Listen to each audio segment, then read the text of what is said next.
Você já entrou num cômodo da sua casa e sentiu um peso inexplicável? Não físico, espiritual. Como se aquele espaço estivesse cheio de algo que vai além de objetos, cheio de passado, de medo, de identidade amarrada às coisas erradas. Você já notou como algumas pessoas vivem em casas simples e respiram leveza, enquanto outras vivem em lares repletos de objetos bonitos e mal conseguem dormir em paz? O que elas têm que a maioria não tem? Hoje eu preciso te contar uma verdade que o mundo moderno escondeu de você com muito cuidado. Acumular não é organização. Acumular é medo disfarçado de prudência. É apego disfarçado de memória. É desconfiança em Deus disfarçada de precaução. E essa verdade não começou com você. Ela foi herdada. Passada de mão em mão, de geração em geração, tão naturalmente que ninguém percebeu quando virou corrente. Mas hoje isso muda, porque eu vou te mostrar, através de 3 gerações de uma família brasileira, como o sistema do desprendimento, um princípio que Jesus ensinou e que a ciência moderna confirmou, pode libertar não só você, mas toda a linhagem que vem depois de você. Fica até o final desse vídeo, porque nos últimos minutos eu vou te dar um plano de ação concreto com as 30 coisas que você pode jogar fora hoje e que não farão a menor falta. Coisas que parecem necessárias, mas que estão ocupando espaço físico, emocional e espiritual que deveria estar reservado para o que realmente importa. Na parábola do filho pródigo em Lucas 15, há um detalhe que a maioria das pessoas passa rápido demais. Quando o filho mais velho reclama da festa que o pai fez, o pai responde algo poderoso: "Filho, tu estás sempre comigo e tudo o que tenho é teu." Ele não estava falando só de bens materiais. Ele estava falando de identidade, de pertencimento, de segurança que não depende do que você guarda, mas de quem você pertence. O sistema do desprendimento é exatamente isso. 3 etapas que Jesus viveu e ensinou: reconhecer, soltar e receber. E que, quando aplicadas ao acúmulo de coisas, de emoções e de crenças, transformam radicalmente a maneira como você ocupa o seu espaço no mundo. Esse sistema não tem a ver com minimalismo moderno ou com moda, tem a ver com fé, com obediência, com a convicção de que quando você solta o que é desnecessário, Deus tem espaço para colocar o que é essencial. Antes de mergulharmos nessa história, quero te pedir uma coisa. Se inscreve no canal agora, ativa o sininho e me conta nos comentários. Qual é o cômodo da sua casa que mais precisa de libertação? Pode ser o quarto, a cozinha, o armário, a despensa. Me conta. Eu leio todos. Antes de mergulharmos nessa história, quero te dizer uma coisa rápida. Você que chegou até aqui já é diferente, porque você busca. E quem busca também precisa de estrutura para colocar em prática o que aprende. Por isso, eu criei um planner de organização semanal, especialmente para quem quer parar de deixar os dias passarem sem direção. Não é complicado. É simples, bonito e foi feito para quem, como você, sabe que Deus honra quem age com intenção. O link está na descrição e no primeiro comentário fixado. Vai lá dar uma olhada depois do vídeo. Dona Conceição nasceu em 1942, numa cidade pequena do interior de Minas Gerais, filha de uma família que sobreviveu à seca e à pobreza com a dignidade de quem aprendeu que nada pode ser desperdiçado. Cada prego torto era endireitado e guardado. Cada pedaço de tecido virava retalho, e o retalho virava colcha, e a colcha cobria filhos e netos por décadas. Guardar era virtude, era prudência. Era a fé de quem não sabia se o próximo mês traria abundância ou escassez. E quando Conceição cresceu, se casou e encheu sua própria casa de filhos, ela guardou tudo o que pôde, porque o medo que a fome deixa no corpo não some com a fartura. Ele fica, ele se instala, ele se torna cultura. Então havia gavetas cheias de sacos plásticos dentro de sacos plásticos. Havia prateleiras de potes sem tampa e tampas sem pote. Havia roupas que ainda poderiam servir para alguém que nunca aparecia. Havia brinquedos quebrados dos filhos que já tinham filhos próprios. Havia cartas de pessoas que haviam morrido. Havia remédios vencidos que talvez ainda fizessem efeito. E havia no meio de tudo isso uma Bíblia desgastada sobre a mesa da sala. Conceição lia todo dia, orava todo dia, mas nunca conectou a palavra que lia com os armários que enchia. Nunca percebeu que o mesmo Deus que prometia suprir todas as suas necessidades segundo suas riquezas era o mesmo Deus que ela desconfiava quando pensava em soltar. Ela não era má mulher. Era uma mulher formada pelo tempo em que viveu. E o tempo tinha sido cruel o suficiente para ensinar que segurar é sobreviver. Sandra cresceu olhando para aquelas gavetas com dois sentimentos que nunca conseguiu separar: amor e sufocamento. Ela amava sua mãe, amava o cheiro daquela casa cheia, o calor daquele lar transbordante de coisas e gente.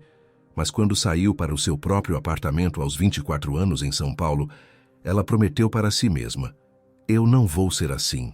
E durante os primeiros anos não foi. O apartamento era arrumado, minimalista, quase frio. Ela jogava fora sem dó. Se não usou em 6 meses, saía. Se duplicava, saía. Ela havia lido artigos, visto documentários e abraçado a ideia de que desapego era liberdade. Só que o desapego de Sandra não tinha raiz espiritual. Era estético. Era controle disfarçado de leveza. Ela jogava fora para não parecer com a mãe. Jogava fora para provar que havia evoluído. Mas por dentro, carregava o mesmo medo, só que invertido.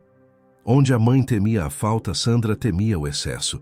Onde a mãe segurava tudo, Sandra soltava antes mesmo de precisar sentir. E então os filhos chegaram.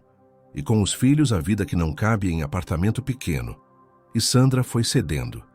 Primeiro uma caixa de brinquedos que ainda serviam. Depois as roupas que ela poderia usar quando emagrecesse. Depois os papéis de escola que precisavam guardar por causa do imposto de renda. Depois os presentes que as pessoas davam e que ela não queria, mas não sabia como descartar sem culpa.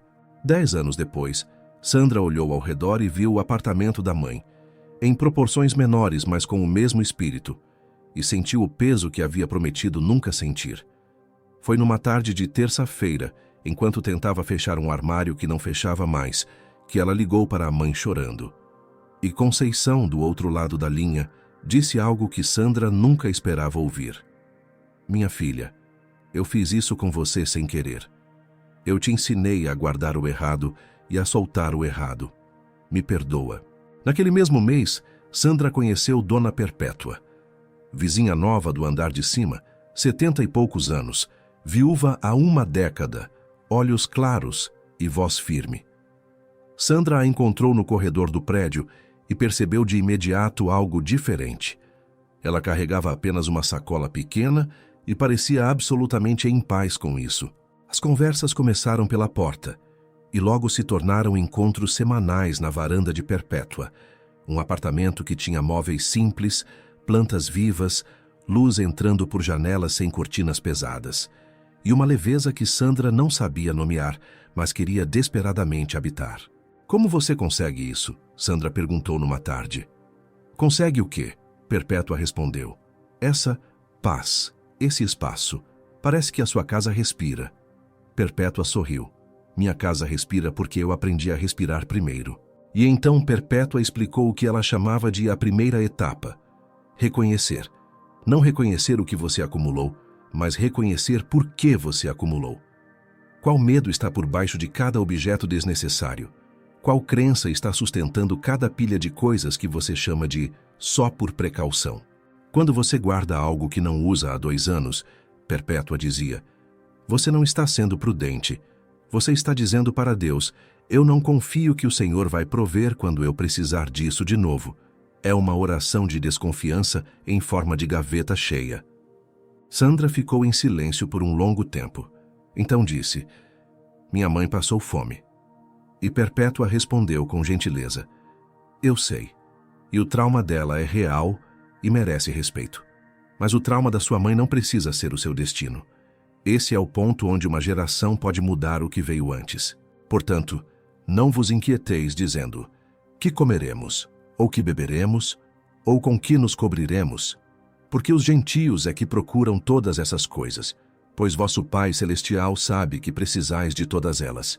Mas buscai primeiro o reino de Deus, e a sua justiça, e todas estas coisas vos serão acrescentadas. Mateus 6, 31, 33. Charles Duhigg, no livro O Poder do Hábito, explica que todo hábito, incluindo o hábito de acumular, tem 3 componentes: gatilho, rotina e recompensa. O gatilho do acúmulo, na maioria das vezes, é o medo. A rotina é guardar. A recompensa é uma falsa sensação de segurança. Para mudar o hábito, você precisa primeiro identificar o gatilho. Isso é exatamente o que a etapa do reconhecer faz. Ela vai na raiz.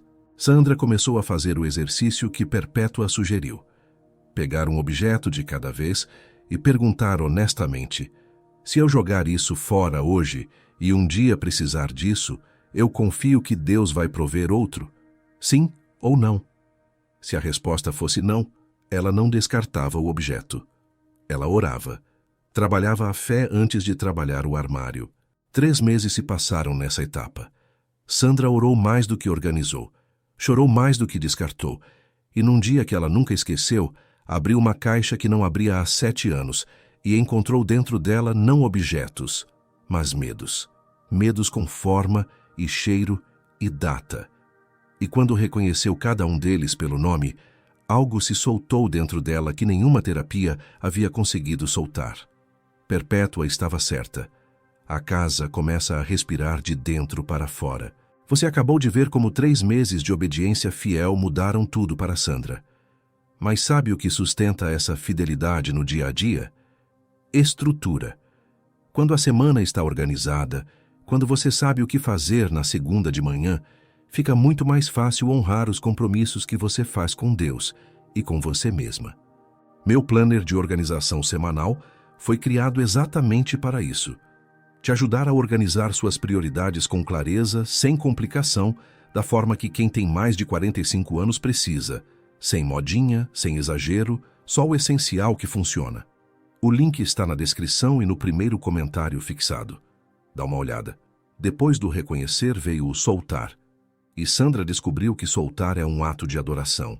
Perpétua explicou: na primeira etapa você entendeu o medo. Na segunda você escolhe a fé. Você pega aquele objeto, aquela roupa, aquele utensílio, aquela pilha de papéis e você literalmente diz em voz alta: Senhor, eu confio que o que eu preciso, o Senhor provê. Eu solto isso. Parecia simples. Não era. Porque soltar objetos físicos é a parte mais fácil. O que realmente pesava no apartamento de Sandra não eram os potes sem tampa nem as roupas apertadas. Era a culpa de ter comprado coisas que não precisava. Era a vergonha de ter acumulado mesmo sabendo que não devia. Era a memória de presentes de pessoas difíceis que ela não sabia se podia descartar sem descartar a relação junto. Você não está jogando fora um objeto, Perpétua disse numa tarde. Você está liberando um peso emocional que estava ancorado num objeto, e isso é trabalho espiritual, não doméstico. Lançando sobre ele toda a vossa ansiedade, porque ele tem cuidado de vós. 1 Pedro 5, 7. Durante a etapa do soltar, Sandra estabeleceu um ritual semanal. Todo sábado de manhã, com um café na mão e uma música de louvor tocando baixinho, ela escolhia um cômodo, uma gaveta, uma prateleira. Orava antes de começar, e para cada objeto que decidia descartar, ela perguntava: isso pode abençoar alguém agora? Se a resposta fosse sim, ela doava. Se fosse não, ela descartava com gratidão. Obrigada, você cumpriu seu propósito, agora vai. Parecia ritual estranho, mas o que aconteceu com o ambiente da casa foi inegável. Meses depois, Sandra entrava no próprio apartamento e sentia o mesmo que havia sentido na varanda de Perpétua: leveza, ar, espaço. James Clear, em Hábitos Atômicos, descreve que o ambiente em que você vive moldura os seus comportamentos de forma que você nem sempre percebe conscientemente. Uma casa cheia de coisas desnecessárias não é só desagradável visualmente, ela dispara inconscientemente gatilhos de ansiedade, incompletude e caos. Quando você limpa o ambiente, você também limpa o sistema nervoso. Sandra começou a dormir melhor, discutir menos, orar com mais foco, ler a Bíblia com mais atenção. Não porque havia lido um livro de autoajuda, mas porque o espaço que o acúmulo ocupava havia sido liberado para o essencial. Um domingo, ela voltou para a casa da mãe com sacolas e amor, e disse: "Mãe, me deixa te ajudar." Conceição olhou para as sacolas, olhou para a filha, e pela primeira vez em décadas disse: "Eu acho que já estava esperando por isso." Isabela tinha 16 anos quando a mãe e a avó passaram aquele fim de semana organizando a casa de Conceição. Ela não ajudou muito, mas observou tudo. Viu a avó chorar segurando um vestido antigo e depois abraçar a mãe. Viu sacolas enchendo e enchendo. Viu a casa ficando mais leve a cada hora. Viu a avó, no domingo à noite, sentar na cadeira da sala que sempre esteve encoberta por caixas e dizer, com a voz de quem acabou de respirar pela primeira vez: "Que saudade que eu tinha de sentar aqui." Isabela guardou aquela imagem para sempre. Quando chegou na sua própria vida adulta, primeiro apartamento, primeiro emprego, primeiro salário a tentar administrar, ela se viu na encruzilhada que toda geração enfrenta. O mundo gritando para ela comprar, acumular, consumir, colecionar experiências em forma de objetos, de fotos impressas, de lembranças tangíveis. E dentro dela, a memória da avó na cadeira finalmente desocupada. Isabela foi a primeira da família a entrar no sistema do desprendimento, conscientemente desde o início. Ela não precisou acumular por décadas para depois desaprender. Ela aprendeu antes. E foi ela quem, numa conversa com a mãe, formulou da forma mais clara o que as 3 gerações haviam vivido. Vó guardou por medo. Você guardou por culpa. Eu escolho não guardar por fé. A terceira etapa do sistema do desprendimento é a mais surpreendente. Não porque seja difícil, mas porque é completamente contraintuitiva para quem foi criado numa cultura de acúmulo. A etapa do receber diz o seguinte: quando você solta o que é desnecessário, você não fica com menos. Você fica com mais espaço para o que é necessário. E esse espaço, físico, emocional, espiritual, começa a ser preenchido por Deus de maneiras que você não planejou e não poderia ter planejado. Perpétua contou para Sandra que depois que ela organizou sua vida após a morte do marido, vendendo objetos, doando roupas, deixando ir o que não precisava carregar sozinha, ela havia passado por um período de aparente vazio. A casa parecia grande demais. O silêncio parecia pesado demais. E foi exatamente nesse silêncio, ela disse, que eu ouvi Deus de um jeito que nunca havia ouvido em 50 anos de fé. Dai-se-ser-vos-á dado. Boa medida, recalcada, sacudida e transbordante generosamente vos darão. Porque com a mesma medida com que tiverdes medido, vos medirão também a vós. Lucas 6:38. Wallace Wattles, em A Ciência de Ficar Rico, escreve que a prosperidade não flui para o vazio ansioso, mas para o espaço preparado com gratidão e fé. Que a mentalidade de escassez atrai escassez não por magia, mas porque quem opera a partir do medo toma decisões de medo. E decisões de medo produzem resultados de medo. Soltar o desnecessário é o ato concreto de declarar: eu opero a partir da abundância de Deus, não do medo da falta. Sandra começou a perceber a etapa do receber em coisas pequenas primeiro. Uma amiga que apareceu com exatamente o que ela havia descartado e logo depois precisado, mas em versão melhor, nova, presenteada. Um relacionamento com a mãe que floresceu porque o espaço que o peso das coisas ocupava agora estava disponível para conversas verdadeiras. Uma concentração na oração que ela não havia sentido desde os primeiros anos de fé. E depois em coisas maiores. Uma promoção que veio depois que ela organizou completamente seu espaço de trabalho em casa. Uma paz que se instalou no casamento quando o apartamento deixou de ser fonte constante de tensão entre casal. Uma criatividade que voltou. Ela havia sido professora de artesanato na juventude e havia desistido. Que reapareceu quando a mesa de trabalho foi liberada para ser de novo um altar de criação. Deus não consegue colocar o novo no espaço que o velho ocupa, Perpétua disse numa tarde, regando as plantas na varanda. Não porque ele não queira, mas porque você não deu o espaço. Sede feitos homens novos no espírito da vossa mente. Efésios 4:23. Agora, antes da verdade que preciso te dizer com amor, mas com firmeza, deixa eu te dar o presente prático que prometi no início desse vídeo.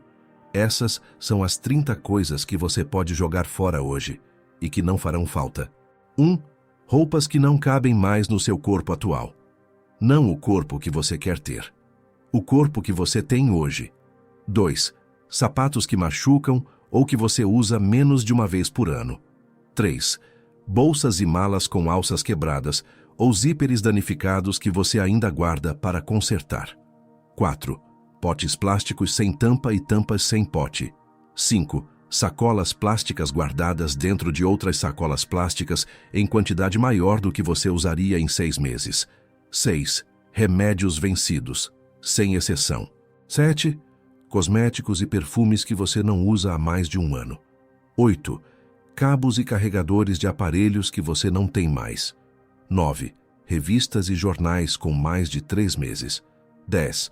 Catálogos, folhetos e correspondências desnecessárias. 11. Papéis e documentos que já passaram do período legal de guarda. 12.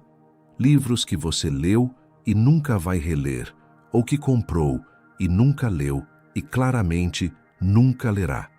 13. Cadernos e agendas de anos anteriores que você não consulta. 14. Canetas, lápis e marcadores que não funcionam mais. 15. Pilhas descarregadas misturadas com pilhas novas. 16. Brinquedos quebrados que nenhuma criança usa mais. 17. Jogos com peças faltando. 18. Roupas de bebê ou infância dos filhos que já cresceram. Guarde apenas as que têm valor emocional genuíno, não todas. 19. Eletrônicos que não funcionam e que você vai consertar um dia. 20. Fios e extensões sem etiqueta que você não sabe mais para o que servem. 21. Utensílios de cozinha duplicados. 2 espátulas idênticas, 3 colheres de pau, 4 escumadeiras. 22. Potes e recipientes de plástico que estão manchados ou deformados. 23. Talheres ou louças de conjuntos quebrados que você guarda mesmo sem o conjunto completo. 24. Toalhas e lençóis surrados além do reparo. 25. Travesseiros velhos achatados. 26. Produtos de limpeza com menos de 1/4 do conteúdo que você misturou com outros porque é desperdício jogar fora. 27. Embalagens de presentes guardadas para usar depois, em quantidade que você nunca usaria. 28. Bugigangas e objetos decorativos que você nem gosta, mas guarda porque ganhou de alguém. 29. Cartões de aniversário e Natal de anos anteriores. 30. Qualquer objeto de qualquer categoria que, quando você pega, o primeiro sentimento é peso, não alegria, não utilidade, não memória boa, apenas peso. 30 coisas, mas por trás de cada categoria, dezenas de objetos, e por trás de cada objeto, uma crença, e por trás de cada crença, uma oportunidade de praticar a fé que você declara no domingo de manhã. Agora preciso te dizer algo com amor, mas sem rodeios. A maioria dos cristãos que vai assistir esse vídeo vai chegar até aqui, vai sentir aquele fogo de transformação, vai anotar as 30 coisas, vai até planejar o fim de semana de organização. E na sexta-feira vai adiar. E no sábado vai estar cansada demais. E na segunda-feira vai ter esquecido a urgência. E o armário vai continuar cheio. E a gaveta vai continuar travada. E a casa vai continuar pesada. Não porque a pessoa é má. Não porque ela não quer mudar. Mas porque ela ainda está esperando sentir vontade de obedecer antes de obedecer. E a fé não funciona assim. Sede cumpridores da palavra e não somente ouvintes, enganando-vos a vós mesmos. Tiago 1:22. Jesus disse algo perturbador em Mateus 7:21. Nem todo o que me diz, Senhor, Senhor, entrará no reino dos céus, mas aquele que faz a vontade de meu Pai. O fazer precede o sentir. Você não espera sentir paz para orar. Você ora e a paz vem. Você não espera sentir fé para agir com fé.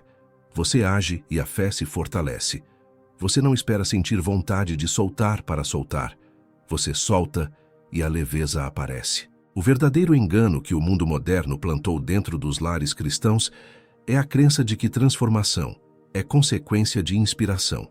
Que quando você estiver no momento certo, com a energia certa, com o suporte certo, aí sim você vai organizar, vai desapegar, vai mudar. Mas o momento certo que você está esperando nunca vai chegar, porque o momento certo é criado pela obediência, não esperado por ela. Carol Dweck, em Mindset, faz uma distinção que se aplica perfeitamente aqui. Entre a mentalidade fixa, que acredita que as coisas são como são, e a mentalidade de crescimento, que acredita que as coisas mudam pela ação intencional. Quem guarda com mentalidade fixa diz, sempre fui assim, não vou mudar. Quem solta com mentalidade de crescimento diz, posso mudar e vou começar agora com o que tenho. E não há atalho espiritual. Nunca houve, nunca haverá. Dona Conceição não mudou em um fim de semana. Sandra não mudou em um mês. Isabela não nasceu pronta. As três precisaram passar pelas etapas. O sistema do desprendimento, reconhecer, soltar e receber, não é um truque de produtividade. É um caminho de fé que se caminha com os pés, não com os olhos. Assim diz o Senhor. Parai nos caminhos e olhai e perguntai pelas veredas antigas qual é o bom caminho, e andai por ele e achareis descanso para as vossas almas. Jeremias 6,16. Então, aqui está o plano. Simples, concreto, aplicável ainda essa semana. Primeiro, escolha um único cômodo. Não a casa toda, um cômodo. Pode ser um armário, pode ser uma gaveta. Comece pelo menor se precisar, mas comece. Segundo, antes de tocar em qualquer objeto, sente, ore. Peça a Deus que te mostre o medo que está por baixo do acúmulo daquele espaço específico. Essa é a etapa do reconhecer. Não pule ela. Terceiro, entre no espaço com uma sacola de doação e uma sacola de descarte. Para cada objeto, pergunte, isso é medo ou é necessidade real? Se for medo, ora e solta. Se for necessidade real, mantém. Quarto, para os objetos com valor emocional genuíno, cartas, fotos, heranças de família, separe em uma caixa específica. Você não precisa descartar memória, você precisa separar memória de acúmulo. Quinto, ao terminar, volte para aquele espaço reorganizado e passe um tempo em oração ali. Deixe o espaço ser marcado pela sua fé, não apenas pela sua organização. Sexto, repita na semana seguinte. Outro cômodo, outro armário, outra gaveta.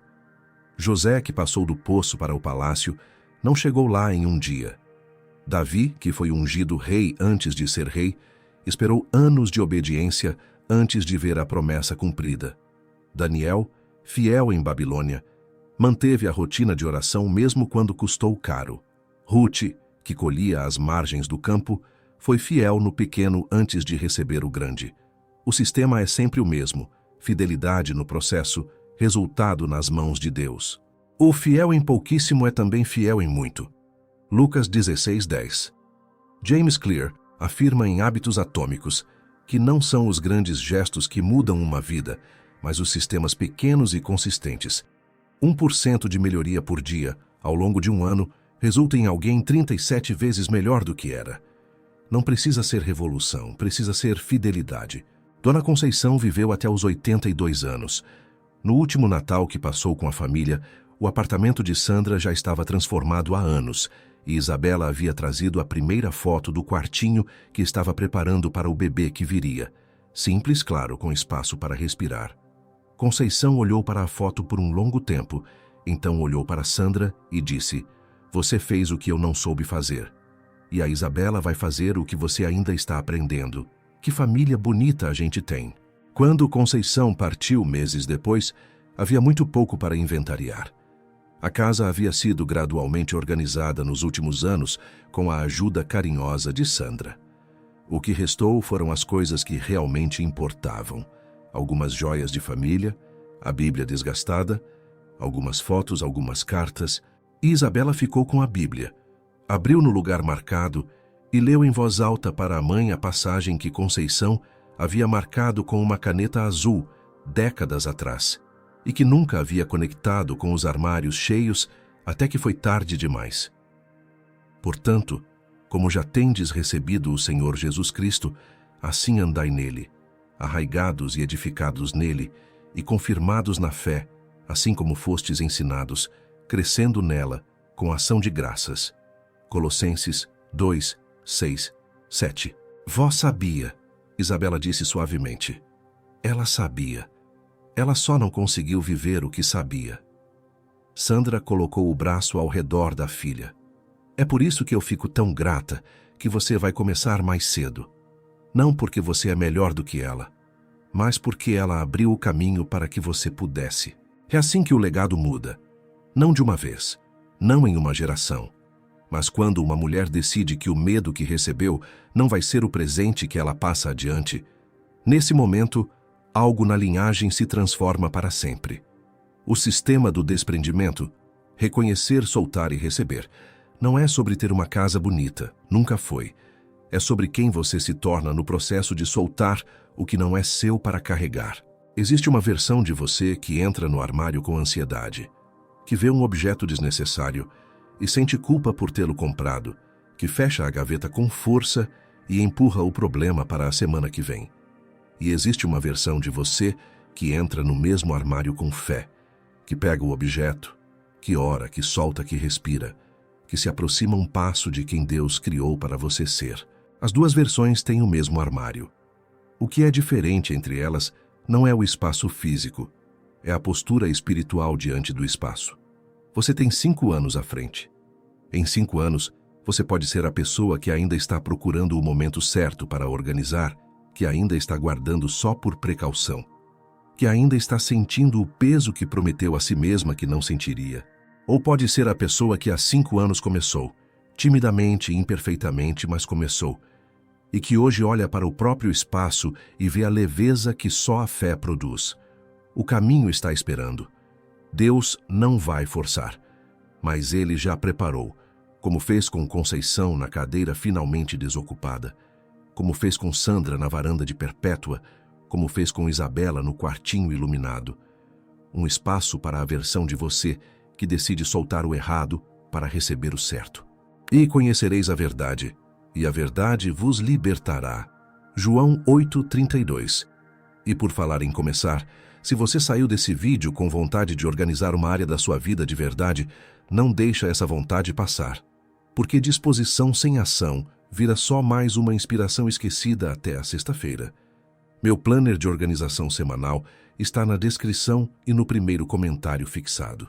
Mulheres que usam me contam que foi a primeira vez em anos que sentiram que a vida estava sob controle. Não o controle ansioso, mas aquele controle sereno de quem sabe o que Deus quer dela nessa semana. Vai lá. Um passo pequeno hoje pode mudar muito a sua história. Se você chegou até o final desse vídeo, você já é uma das poucas verdadeiramente dispostas a mudar. Isso diz muito sobre quem você é. Me conta nos comentários. Qual cômodo da sua casa você vai começar essa semana? Vou ler cada resposta. Se inscreve no canal, ativa o sininho para não perder os próximos vídeos e compartilha esse conteúdo com aquela amiga ou familiar que você sabe que precisa ouvir isso. Agora vai e comece. Entre no reconhecer ainda hoje. Pegue um objeto, faça a pergunta, ore, solte. E daqui a um tempo, você não vai acreditar que era a mesma pessoa que olhava para aquele armário e sentia peso. Que Deus abençoe a sua jornada. Até o próximo vídeo.